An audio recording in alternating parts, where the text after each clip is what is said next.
Marlon Hairston comes in for Beverly Macangila alongside the impressive Jonathan Jimenez, who opened the scoring. 3 changes: Castellanos, Bassett and Fernandez come in. Outgoing Passius, Ted Lasso. I knew I would do that. I knew you'd do that. I haven't even kicked off. Forrest Lasso suspended and Alvarez, come on, I'm out of here. Just off vacation, those things happen. I know. Tampa Bay will go left to right, or rather will go right to left here in the first half in the visiting white, streamed in green and yellow, the familiar green kits for Hartford Athletic. Our referee, Christian Campo Hernandez, third USL match of the season, being assisted by Nicholas Seymour, Eric Del Rosario Gandara, and Laszlo Sandler is our fourth official. 87 degrees, 65% humidity. It feels like a balmy 94. Michi set up Mamadou for the second goal in Motown. We'll hear from Michi. Talked with Mark. Prestes puts a head on it. It's in. It's blocked by Bandre Anderson's header goes just wide. 2 golden opportunities. From the initial little flick on, the interesting thing is it was a Hartford head onto a Tampa Bay head, which, depending on where the initial header was, they're proud to show their support for our amazing community as a founding partner of Hartford Athletic. Visit thehartford.com to learn more. On the attack, Jang! Oh, another golden opportunity. Kick of the night. It's a really nice move. So Michi starts it, but we've seen this so often. Emmanuel Samadia knows when Michi's got the ball that there's always... Tampa Bay may be more susceptible to set pieces like corner kicks. Definitely. At both ends, he can be a threat. In swinger. Headed out. Kept in by Samadia. Let's see who this is aimed at.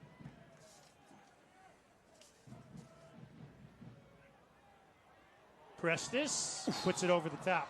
That's a really good delivery from Anderson, and that must be something that they've worked on the training ground up at Dayhill Dome, because Prestes comes in at the back. He's never going to go towards the goalkeeper's near post. It's always designed to be back across goal. If he doesn't get that angle, and it's more of a kind of an acute angle, he can head it back across goal for Farrell at the back post, but that's unlucky. That's a well-played set play. And he did a great job of getting separation from the defender. He did. Kind of got himself into a traffic jam there with Samadia. Maybe a little too much creation there. Samadia for Jang. Header punched over the goal. To me, he's lucky it didn't bounce down and come in. Actually, I think it comes off Momo's shoulder. I mean, that's fine. It's a decent enough save. It goes behind for a corner. There you see Ethan Bandre splits duties with Nicholas Campisi. Anderson's corner. No contest for Bandre as his July night. Anderson never gets through. Arteaga there to clear it away. Oh, dear. Here's Dispay in trouble. Here's Bassett, cuts around him. Brilliant from Beckford. Oh, Deshane Beckford saved a goal. If I'm Brendan Burke, I'm happy at what I've seen so far. And if I'm Tampa Bay, they haven't conceded a goal and could have snuck one late on. So I think both coaches will be relatively happy at what they've seen.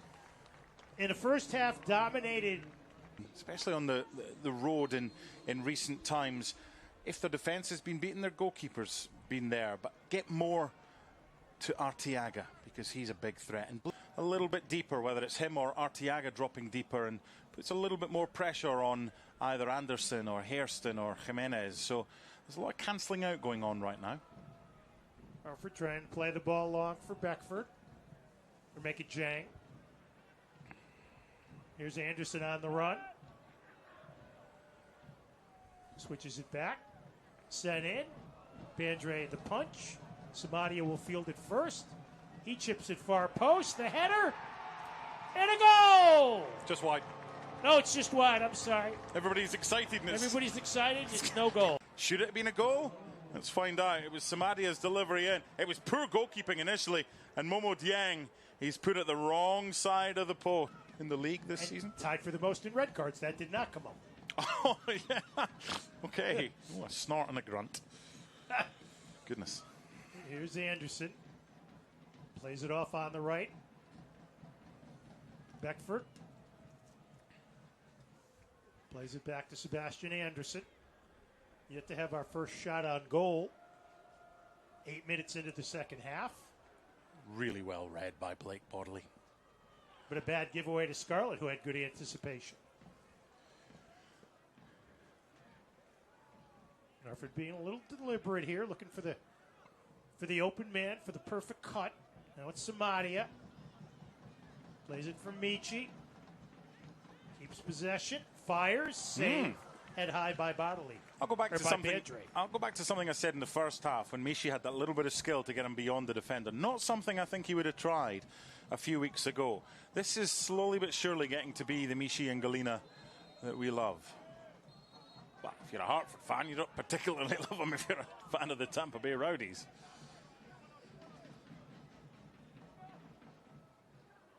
Here's Fernandez. Good tackle. Tackled off the ball by Hairston. Excellent. Who then gets cleated, and that should be a yellow card. It is on the veteran Leo Fernandez.